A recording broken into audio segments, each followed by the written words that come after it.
Hi friends, welcome to metro channel. ఏంటి intro ఈ విధంగా చెప్పానని షాక్ అవుతున్నారా? ఇది నా స్టైల్ కాదండి, మన దేశ ప్రధాని నరేంద్ర మోదీ గారి స్టైల్. ఎస్, ఈ మధ్య నరేంద్ర మోదీ గారు ప్రజలకు అభివాదం చేసే స్టైల్ పూర్తిగా మారిపోయింది. మొదట్లో భాయ్యో ఔర్ బెహనో, ఆ తర్వాత మేరే సాథియో, తర్వాత మెల్లిగా అది కాస్త ఫ్రెండ్స్ లా మారిపోయింది. ఇప్పుడు టు మై ఫ్రెండ్స్ అని కూడా అభివాదం చేస్తున్నారు. ఎందుకు అనుకుంటున్నారా? రీసెంట్ గా జరిగినటువంటి కాక్రోచ్ జనతా పార్టీ ప్రొటెస్ట్ లో భాగంగా చాలా మంది జెన్జీ రోడ్లపైకి వచ్చి ప్రొటెస్ట్ చేశారు. ప్రధానంగా ఢిల్లీ వద్ద ఉన్నటువంటి జంతర్ మంతర్ వద్ద ఇదే విధమైనటువంటి ప్రొటెస్ట్ మనం చూసాము. చాలా పెద్ద ఎత్తున జరిగింది. ఆ తర్వాత ప్రభుత్వ కేబినెట్ లో కూడా చాలా మార్పులు వచ్చాయి. అదే విధంగా ఢిల్లీతో పాటు దేశవ్యాప్తంగా అనేక చోట్ల ఇదే విధంగా చాలా మంది యువత అంటే జెన్జీ కిడ్స్ పూర్తిగా రోడ్లపైకి వచ్చి ప్రొటెస్ట్ చేయడం స్టార్ట్ చేశారు. దాంతో దేశ ప్రధాని ఏదైతే తను చెప్పాలనుకుంటున్నటువంటి సందేశం ఏదైతే ఉంటుందో అది పూర్తిగా జనాలకు అర్థమయ్యే విధంగా ఉంటూనే at the same time Gen Z kids కూడా క్యాచ్గా ఉండే విధంగా ఆయన చెప్పాలనే ఒక క్రమంలో ఆ ప్రయత్నంలో ఫ్రెండ్స్, హాయ్ ఫ్రెండ్స్ అంటూ కూడా అభివాదం చేస్తున్నాడు. ఇక్కడ మనం ఇంకొక విషయం కూడా గుర్తుపెట్టుకోవాలి. అతను రిలీజ్ చేస్తున్నటువంటి వీడియో, ఎస్, దేశ ప్రధాని రిలీజ్ చేస్తున్నటువంటి వీడియోస్ ఏవైతే ఉన్నాయో అవి ఎక్కువగా ఇన్స్టాగ్రామ్, ట్విట్టర్, ఫేస్బుక్ వంటి ఖాతాల్లో ఆయన అప్లోడ్ చేస్తున్నారు. అది కూడా ఏ సమయానికి తెలుసా?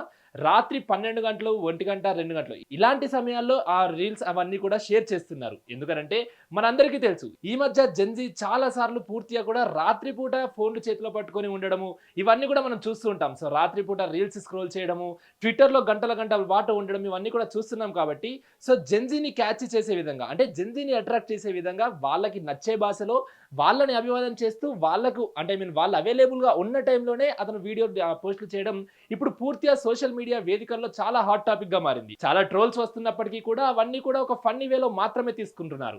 సో ఈ విధంగా చేయడం వల్ల ఇటు జెన్జీకి చాలా మటుకి కూడా దేశ రాజకీయాలు అర్థమయ్యే అవకాశాలు ఇంకా చాలా ఉన్నాయని విమర్శకులు చెప్తున్నారు. అదేవిధంగా ఒకప్పుడు దేశ ప్రధాని స్పీచ్లు వినాలంటే ఏదో పెద్ద పెద్ద బహిరంగ సభలు లేకపోతే ఒక దేశీయ ప్రెస్ మీట్లు ఏదైనా కీలకమైనటువంటి ప్రకటన ఉన్నా లేకపోతే యుద్ధాలకు సంబంధించినటువంటి ప్రకటనలు ఉన్నా ఇవన్నీ కూడా కీలకంగా దేశ ప్రధానులు ఒక పెద్ద ప్రెస్ మీట్ పెట్టి దాంట్లో చెప్పేవాళ్ళు. కాకపోతే ఇప్పుడు ఏం చెప్పాలనుకున్నా కూడా ఫోన్ ఓపెన్ చేసామా, రికార్డ్ చేసామా, అందులో అప్లోడ్ చేసామా, ఖతం. సో సేమ్ అదే విధంగా కూడా పూర్తిగా అంటే వీడియో కట్స్ కానీ లేకపోతే వీడియోలో మాట్లాడుతున్నటువంటి మాటలు కానీ అంతెందుకు రీసెంట్గా హ్యాండ్లూమ్స్కి సంబంధించినటువంటి ఒక వీడియో చేసినప్పుడు కూడా నరేంద్ర మోడీ పూర్తిగా జెన్జీకి అర్థమయ్యేటువంటి భాషలో, ఎందుకంటే ఈ మధ్య కాలంలో జెన్జీ చేస్తున్నటువంటి రీల్స్లో ఒక రీల్ చాలా ట్రెండ్ అవుతుంది. అదే get ready with me. Yes, ఆఫీస్కి వెళ్ళినా కాలేజ్కి వెళ్ళినా గెట్ రెడీ విత్ మీ అంటూ కూడా వాళ్ళ క్లాతింగ్ కానీ అంటే వాళ్ళ వేసుకున్నటువంటి అవుట్ఫిట్ పూర్తిగా కూడా కనిపించే విధంగా వాళ్ళు రెడీ అవుతూ వీడియోలు చిత్రీకరిస్తున్నారు. సో గెట్ రెడీ విత్ మీ, ఇంత పెద్ద పదం యూస్ చేయాల్సిన అవసరం ఏంటి అని GRWM అనే షార్ట్ ఫామ్ లో జెన్జీ పూర్తిగా రీల్స్ ట్రెండ్ చేస్తున్నారు. సో నరేంద్ర మోడీ కూడా సేమ్ అదే ఫార్ములాను ఫాలో అయ్యారు. ఎస్, హ్యాండ్లూమ్ కి సంబంధించినటువంటి ఒక వీడియో చేస్తున్న క్రమంలో అతను హ్యాండ్లూమ్ కి ఉన్న గొప్పతనమే కానీ లేకపోతే హ్యాండ్లూమ్ తో చేసినటువంటి అంటే చేనేతతో చేసినటువంటి వస్త్రాలకు సంబంధించినటువంటి ఐటమ్స్ చూపించేటప్పుడు పూర్తిగా ప్రతిదాన్ని దాన్ని చూపిస్తూ GRWM అనే పదాన్ని వాడారు. సో ఈ వర్డ్ ఇప్పుడు సోషల్ మీడియాలో ఇంకా ట్రెండింగ్గా మారిపోయింది.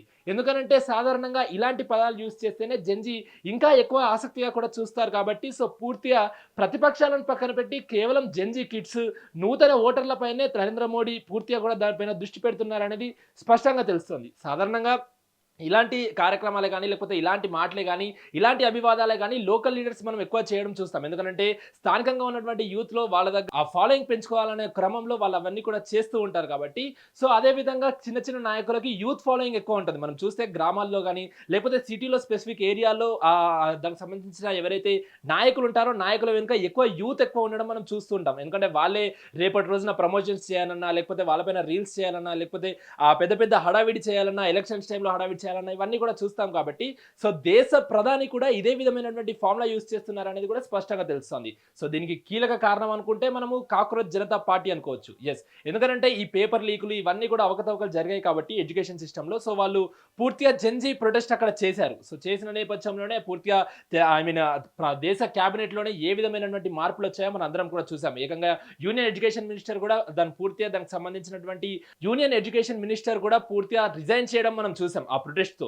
సో ఇప్పుడు కాక్రోచ్ జనతా పార్టీ మరొక కొత్త అధ్యాయంతో ముందుకు వస్తుంది. అదే క్యా బోల్తీ పబ్లిక్, అంటే ఏమంటారు పబ్లిక్ అని ఆ ఒక్క నినాదంతో వాళ్ళు దేశవ్యాప్తంగా వెళ్ళాలని ప్లాన్ చేస్తున్నారు. అంటే ప్రతి రాష్ట్రంలో, ప్రతి ప్రాంతంలో ఏ విధమైనటువంటి కాక్రోచ్ జనతా పార్టీ ఇప్పుడు ఒక కొత్త అధ్యాయాన్ని స్టార్ట్ చేసింది. అదే క్యా బోల్తీ పబ్లిక్. అంటే ఏమంటారు పబ్లిక్ అని. అంటే దీనికి సంబంధించిన ఆ రాష్ట్రాల్లో ఉన్నటువంటి ప్రాంతాలు ఎవరైనా కొన్ని స్పెసిఫిక్ ప్రాంతాలు ఉంటాయి కాబట్టి, సో ఆ ప్రాంతాల్లో ఎవరికైతే ఎక్కువ సమస్యలున్నాయి, ఏ ప్రాంతం వాళ్ళు ఏ సమస్య పైన ఎక్కువ పోరాడుతున్నారు. సో ఇలాంటి వాటిపైన ప్రత్యేక దృష్టి పెట్టి కాక్రోచ్ జనతా పార్టీ ప్రతి రాష్ట్రంలోనూ క్యా బోల్తే పబ్లిక్ అనే ఒక నినాదంతో ముందుకు వెళ్ళాలని చూస్తున్నారు. ఎక్కడెక్కడ సమస్యలు అయితే ఉంటాయో అక్కడ ఫైట్ చేసి వాటిని గెలవాలని ఇటు కాక్రోచ్ జనతా పార్టీ పూర్తిగా దేశవ్యాప్తంగా యువతను టార్గెట్ చేసి వాళ్ళ ద్వారా కూడా సమస్యలను రాబట్టే పనిలో కాక్రోచ్ జనతా పార్టీ ఉంది. At the same time so దీనికి ధీటుగా కూడా ఇటు నరేంద్ర మోడీ పూర్తిగా జెన్జీని అట్రాక్ట్ చేసే విధంగా వాళ్ళకి అర్థమయ్యే భాషలో వాళ్ళ స్టైల్లో కూడా పూర్తిగా ప్రజల్లోకి వెళ్తున్నారు కాబట్టి చాలా ఆసక్తికరంగా కూడా మారబోతోంది. రానున్న ఎలక్షన్స్ లో కూడా సో జెన్జీ ప్రభావం కీలకంగా మారే అవకాశం కూడా ఉంది కాబట్టి ఇప్పుడు నరేంద్ర మోడీ ఎత్తుకున్నటువంటి ఈ ఫార్ములా సక్సెస్ అయ్యే అవకాశాలు చాలా ఉన్నాయంటూ కూడా విమర్శకులు చెప్తున్నారు. ఎందుకంటే ఆ స్టైలే కానీ మాట్లాడే స్టైలు, వీడియో ఎడిటింగ్స్, సో స్టార్టింగ్లో ఒక వీడియో రికార్డ్ చేశారు. అది ఏ విధంగా ఒక ముందు సెల్ఫీ వీడియోలా పెట్టుకొని ముందు ఒకటి రికార్డ్ చేశారు. ఆ తర్వాత ఒక కెమెరామెన్ మెన్ ఆ ఫోన్ని పెట్టుకొని ఆ వీడియో రికార్డ్ చేపించారు. ఇప్పుడు రీసెంట్గా వచ్చినటువంటి ఈ హ్యాండ్లూమ్ సంబంధించిన వీడియో చూస్తే ప్రధాని నడుచుకుంటూ వస్తూ ఆ సెల్ ఫోన్లో మాట్లాడుతూ ఆ వీడియోలో మాట్లాడుతూ అక్కడున్న హ్యాండ్లూమ్ వస్త్రాలను పూర్తిగా కూడా చూపిస్తున్నాడు. సో పూర్తిగా ఇది జెన్జీ స్టైల్ అని మనం క్లిష్టంగా కూడా ఖచ్చితంగా చెప్పొచ్చు. ఎందుకంటే ప్రతి ఇన్‌స్టాగ్రామ్ రీల్‌లో ఇదే విధమైనటువంటి ట్రెండ్ ఫాలో అవుతుంటారు కాబట్టి సో అదే ట్రెండ్‌ని నరేంద్ర మోదీ కూడా ఫాలో అవుతున్నారని చెప్పడంలో ఎలాంటి సందేహం లేదు. సో మరి చూడాలి ఈ ఫార్ములా యువతను ఏ విధంగా అట్రాక్ట్ చేస్తది. అదే విధంగా నరేంద్ర మోదీకి ఏ విధమైనటువంటి పేరు ప్రతిష్టలు కొత్తగా జెన్జీ రూపంలో వస్తుందో కూడా ఖచ్చితంగా వేచి చూడాల్సిన పరిస్థితి ఉంది.